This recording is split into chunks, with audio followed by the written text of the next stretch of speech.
Michael Arooth was 22 years old.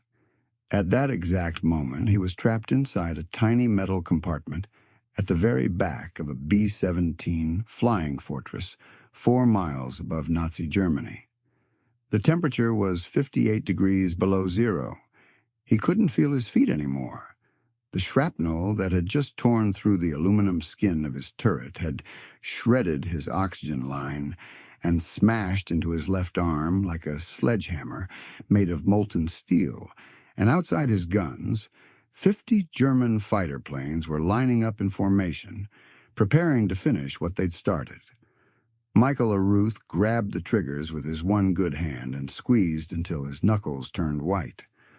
By the time that B-17 touched down on English soil 3 hours later, Staff Sergeant Michael Arooth had done something that no other tail gunner in the entire 8th Air Force had ever accomplished. Picture this. You're kneeling in a space barely larger than a phone booth. Actually, scratch that. You're not just kneeling. You're crouched in a position that would make a yoga instructor weep, because there literally isn't enough room to stand, sit properly, or even shift your weight without banging your head on the curved metal ceiling. The temperature? Somewhere between -40 and -60 degrees Fahrenheit. At that temperature, exposed skin freezes in under 2 minutes. Your breath crystallizes in the air. The moisture in your eyes starts to freeze. But the cold isn't even the worst part. The worst part is the knowledge that sits in your gut like a lead weight. You're in the most vulnerable position on the entire aircraft. You are the tail, the stinger, the last line of defense. See, early in the war, Luftwaffe pilots figured out something important. If you attack a B-17 from the front, you're flying directly into the combined firepower of the chin turret, the top turret, and the cheek guns. It's a wall of lead. But if you attack from behind, from the tail, there's only one man standing between you and a clean kill shot on the bomber's engines and fuel tanks. One man in that tiny metal coffin with 2 guns. The weapon system at least was formidable. 2 Browning M250 caliber machine guns mounted side by side. Together they could spit out over 1,200 rounds per minute. Each bullet was ½ an inch in diameter, weighed over 2 ounces, and left the barrel at nearly 3,000 feet per second. Hit a fighter plane with a burst from these guns, and you could saw the wing clean off. But here's the thing. Nobody tells you about firing twin 50 cals at high altitude while your bomber is bouncing through flak and evasive maneuvers. It requires both hands, not just to pull the triggers, but to control the recoil, to traverse the heavy guns left and right, to elevate them up and down, to clear jams, to reload when the ammunition runs out. Michael Arooth was about to do it with one arm, in the middle of the largest air battle he'd ever seen, while bleeding out and slowly suffocating from lack of oxygen. Staff Sergeant Michael Arooth wasn't a career soldier. He wasn't even particularly military before the war. He was just a kid from the American Midwest who believed in doing his duty. He'd enlisted after Pearl Harbor, like millions of others. He'd trained on the guns until his hands bled. He'd volunteered for the 8th Air Force, knowing full well what the casualty rates were. By July of 1943, Arooth was assigned to the 379th Bomb Group, flying out of Kimballton, England. He'd survived a dozen missions already. He'd seen friends die.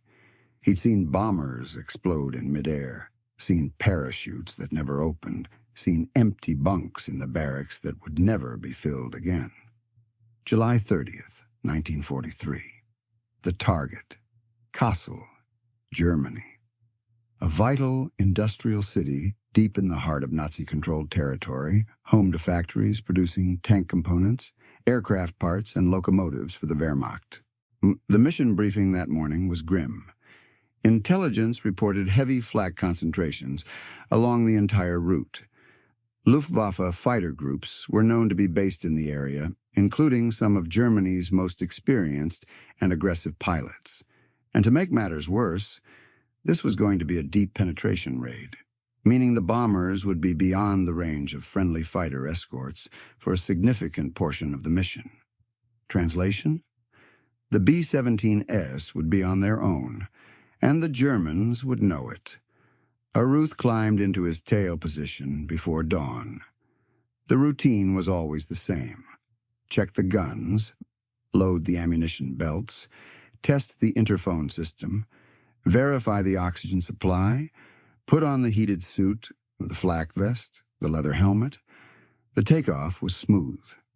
Dozens of B-17S lifted off from bases all across England, circling slowly as they climbed to altitude, forming up into the massive combat box formations that were supposed to provide mutual defensive fire. From a distance, it looked almost beautiful. Hundreds of aircraft, sunlight glinting off their aluminum skin, contrails streaming behind them like chalk lines drawn across the sky. From inside the tail turret, it looked like organized chaos. The flight across the English Channel was tense but uneventful. Arooth scanned the sky behind the formation, watching for the first signs of enemy fighters. At this altitude, you could see for miles. Every speck on the horizon could be death coming at 400 miles per hour. The flak started when they crossed into German airspace. If you've never experienced anti-aircraft fire, it's hard to explain what it does to your nervous system. First, you see the black puffs appearing in the sky around you, seemingly out of nowhere. Hundreds of them blooming like evil flowers. And there's absolutely nothing you can do about it, except sit there and take it. The pilots flew straight and level. They had to. The bombardiers needed a steady platform to aim their bombs, so the B-17S just plowed through the flak like ships sailing through a storm of steel.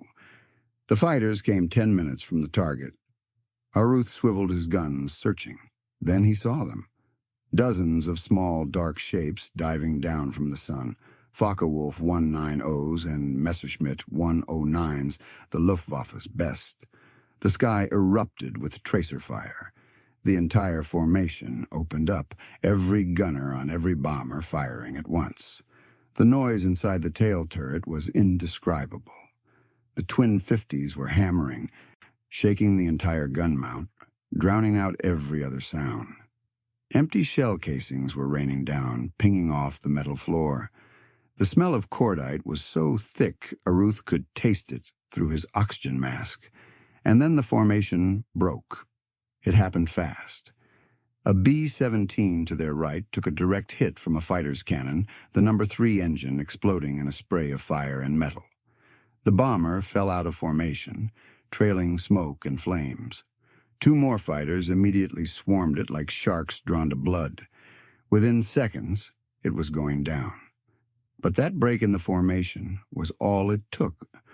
Arooth's bomber, trying to avoid collision with the falling aircraft, drifted out of position, just 100 yards, just for a few seconds. It was enough. The German fighters saw it immediately. A straggler, isolated, vulnerable. They descended on it like a pack of wolves. Michael Arooth watched them come. 3 fighters, line astern, attacking from directly behind. Perfect tail shots. They were good pilots. They knew exactly what they were doing. He aimed, led the first one, squeezed the triggers. The twin Fifties roared. Tracer rounds reached out across the sky like fingers of fire. The first fighter jinked left, breaking off its attack. Arooth traversed right, following the second one. Another burst. This time he saw his rounds walk across the fighter's fuselage. Pieces flew off. Smoke began trailing from the engine. The Messerschmitt rolled away, diving, and Arooth couldn't tell if it was controlled or if he'd killed the pilot. No time to celebrate. The third fighter was already firing. 20-millimeter cannon shells are not bullets. They're small grenades. They explode on impact. And when one of them detonates 6 inches from your head, separated from you by nothing but a thin sheet of aluminum, it doesn't feel real. It feels like the world itself has come apart. The shell punched through the tail section and exploded in the confined space of the turret. Shrapnel sleeted through the compartment like horizontal rain. Arooth felt impacts all along his left side.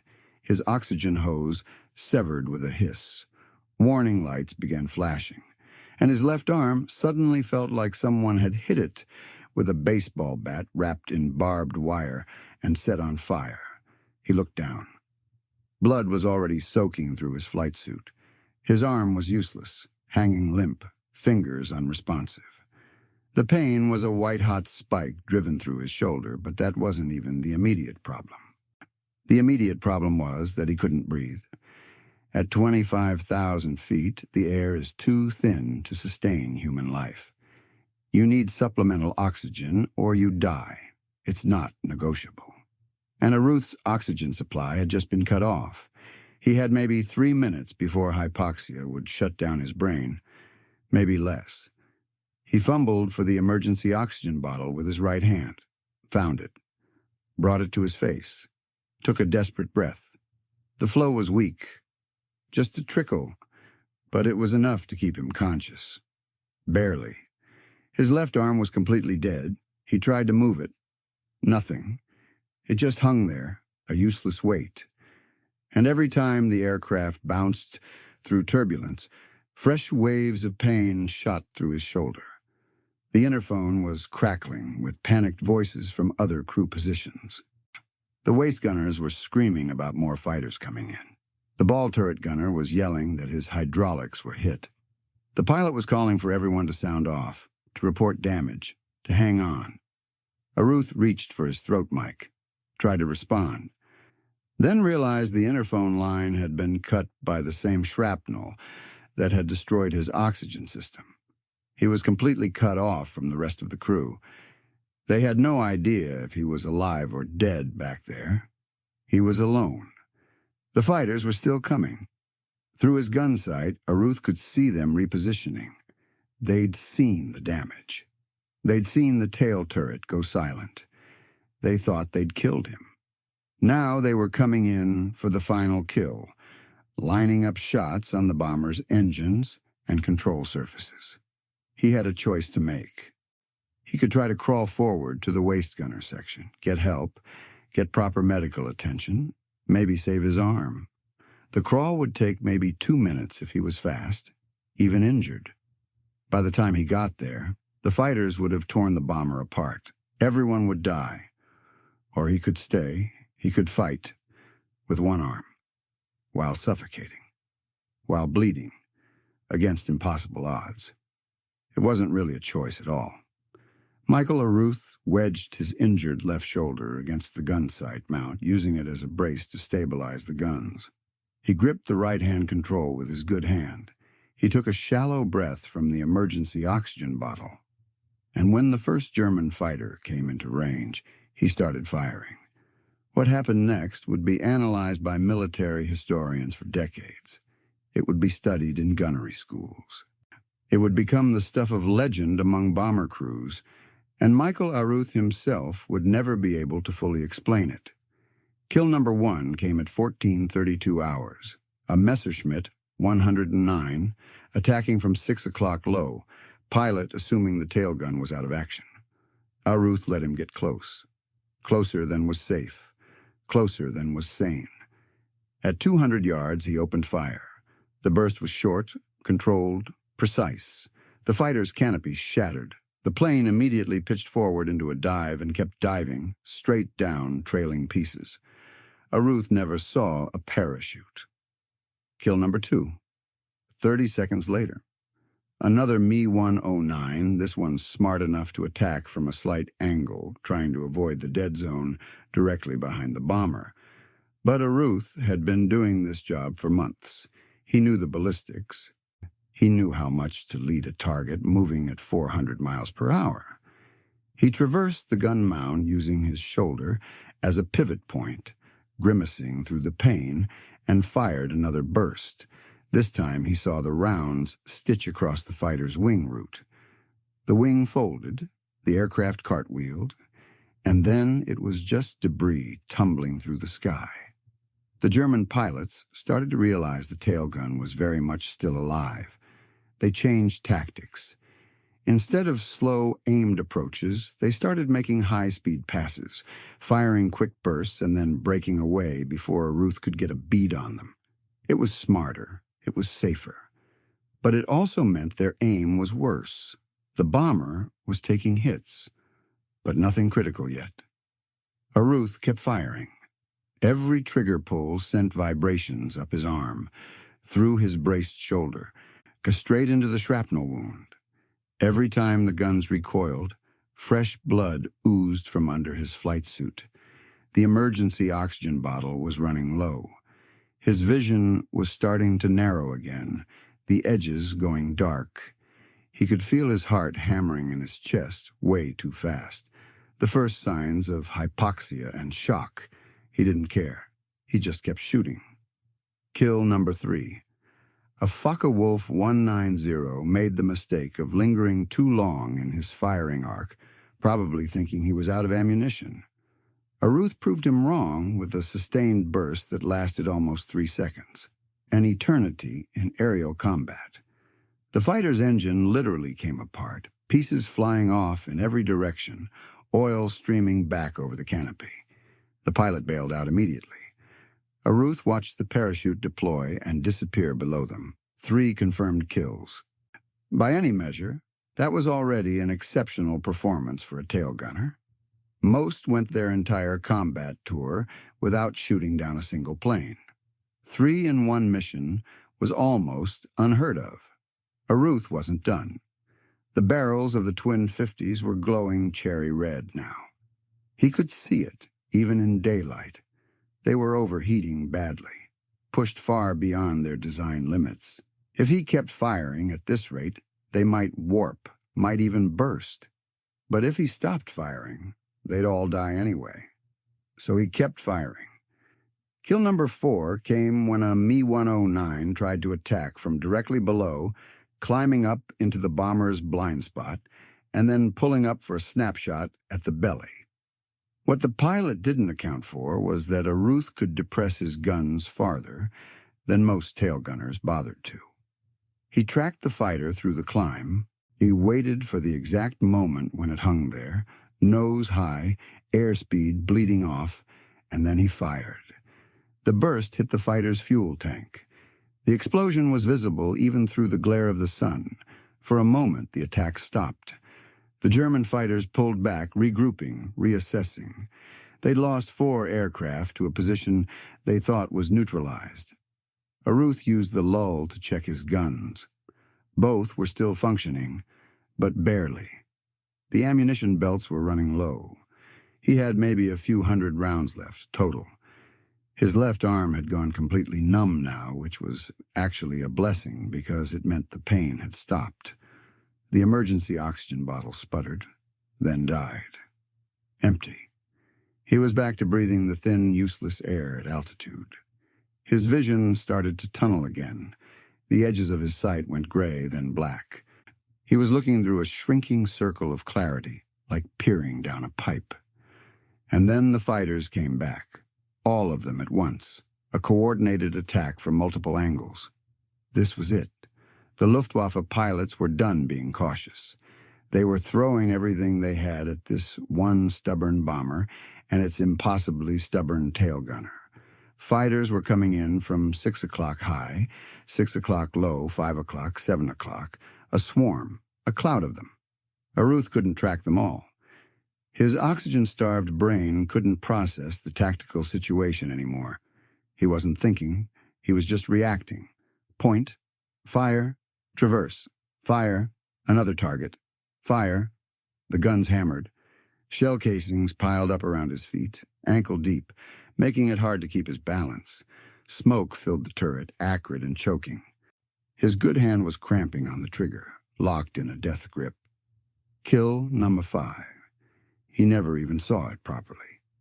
Just fired at a shape coming in from the right, saw it jerk sideways, start trailing smoke. It might have made it back to base. It might have crashed. He didn't know, didn't care. There were more coming.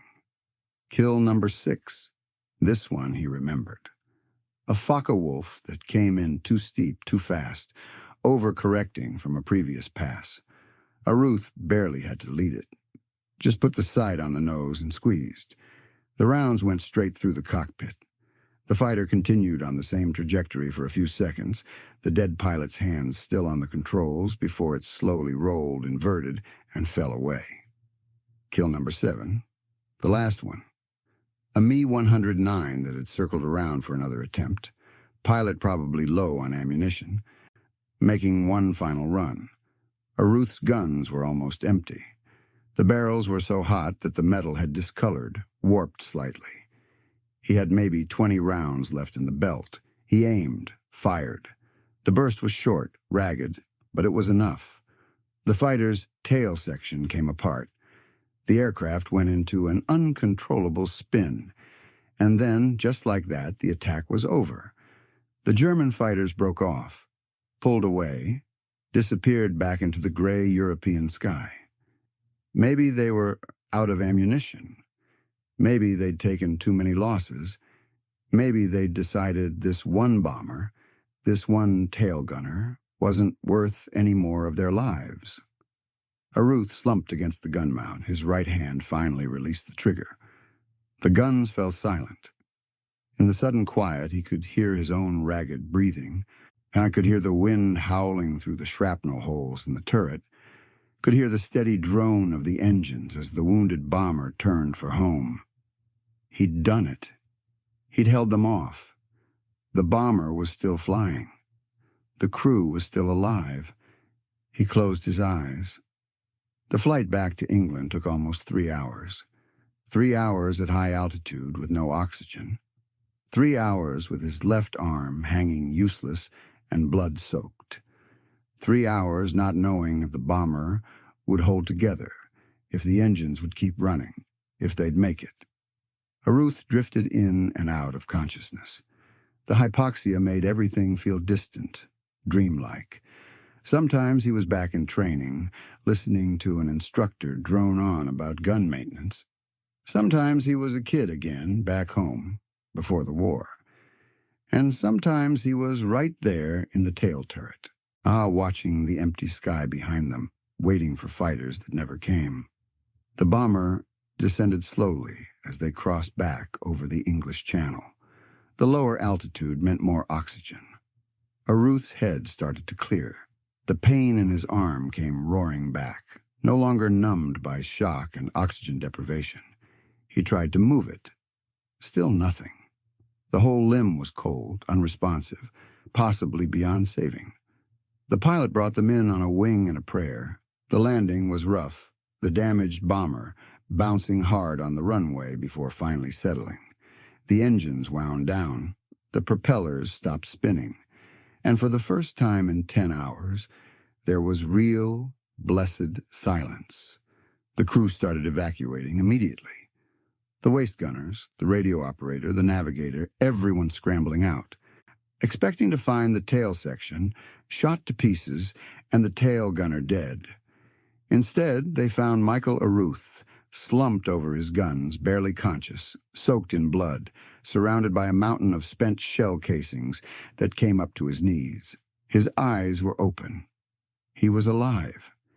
It took 3 men to extract him from the turret. His legs had cramped so badly from kneeling for 10 hours that he couldn't stand. His left arm was a mangled mess, the flight suit torn and stiff with dried blood. But he was alive, and the bomber was home, and everyone on board had survived.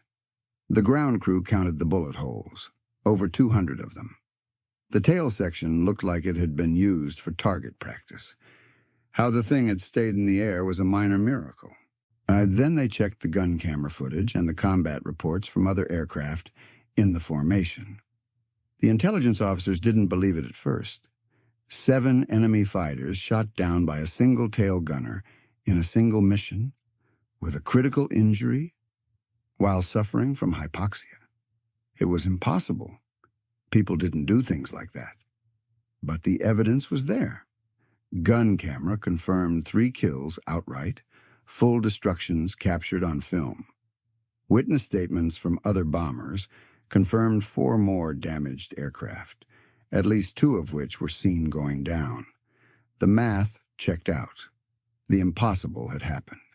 Staff Sergeant Michael Arooth had just become the most lethal tail gunner in the history of the 8th Air Force. They rushed him to the base hospital. The doctors worked on his arm for hours. The shrapnel had shredded muscle, nicked bone, severed nerves. They managed to save the limb, but he'd never have full use of it again. His combat tour was over. He'd never fly another mission. He didn't complain, not once. When they asked him how he'd done it, how he'd kept fighting with those injuries, he just shrugged with his good shoulder and said the only thing that made sense to him: "I just kept squeezing until they stopped coming." The Distinguished Service Cross is the second highest military decoration that can be awarded to a member of the United States Army. It's given for extraordinary heroism in combat. Not just bravery, not just doing your job well, extraordinary heroism. Michael Arooth received the Distinguished Service Cross for his actions on July 30th, 1943. The citation read, in part, for extraordinary heroism in connection with military operations against an armed enemy. Despite severe wounds and lack of oxygen, Staff Sergeant Arooth single-handedly defended his aircraft against overwhelming enemy fighter attack, destroying 7 enemy aircraft and enabling his bomber to complete its mission and return safely to base. 7 confirmed kills in a single mission. No other tail gunner in the entire war came close to that record. To put that in perspective, the average B-17 tail gunner who survived a full 25-mission combat tour might shoot down 1 or 2 enemy fighters total, if they were lucky. Most never scored a single confirmed kill. The job was about deterrence, about making the fighters think twice, about protecting the bomber. Actual kills were rare. 7 in one mission wasn't rare. It was unheard of. It was the kind of thing that shouldn't be possible. And he did it with 1 arm. After the war, Arooth returned home. He didn't talk much about what happened over Kassel. When people asked, he'd give them the basic facts and then change the subject. He didn't see himself as a hero. He'd just been doing his job. The fact that his job had required him to do the impossible, with catastrophic injuries while suffocating 4 miles above Germany, was, to his mind, beside the point. He lived a long, quiet life, raised a family, worked an ordinary job. Most of his neighbors never knew what he'd done during the war. He preferred it that way. But the military historians never forgot. The story of the tail gunner who shot down 7 fighters with 1 arm became part of the lore of the 8th Air Force. Now, it was taught at gunnery schools. It was referenced in after-action reports. It became the standard by which all other acts of aerial gunnery were measured. Today, when you look at a restored B-17 flying fortress at an air museum, take a moment to walk around to the back, look at the tail gunner position. See how small it is. See how cramped. See how exposed. Imagine kneeling in there for 10 hours at 60 below zero. Imagine being wounded, unable to breathe, unable to call for help. Imagine fighting anyway. Then imagine doing what Michael Arooth did. The B-17 Flying Fortress earned its nickname honestly. It was tough. It was resilient. It could take punishment that would tear other aircraft apart and still bring its crew home. But a fortress is just walls and guns, just metal and machinery. What made the Flying Fortress truly formidable wasn't the 4 engines or the 13 machine guns or the armor plating. It was the men inside it. Men like Staff Sergeant Michael Arooth, who looked at impossible odds and decided they weren't good enough. Who fought with one hand when most men would have given up. Who turned the loneliest, coldest, most dangerous job in the sky into a master class in courage under fire. They call him the deadliest tail gunner in World War II history. But that's not really what he was. He was just a 22-year-old kid who refused to let his crew down, who understood that his job was to keep them alive, and nothing, not wounds, not hypoxia, not 50 enemy fighters, was going to stop him from doing that job. 7 kills. 1 arm, 1 mission.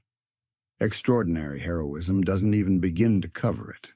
Staff Sergeant Michael Arooth, 379th Bomb Group, 8th Air Force, Distinguished Service Cross, July 30th, 1943. I just kept squeezing until they stopped coming.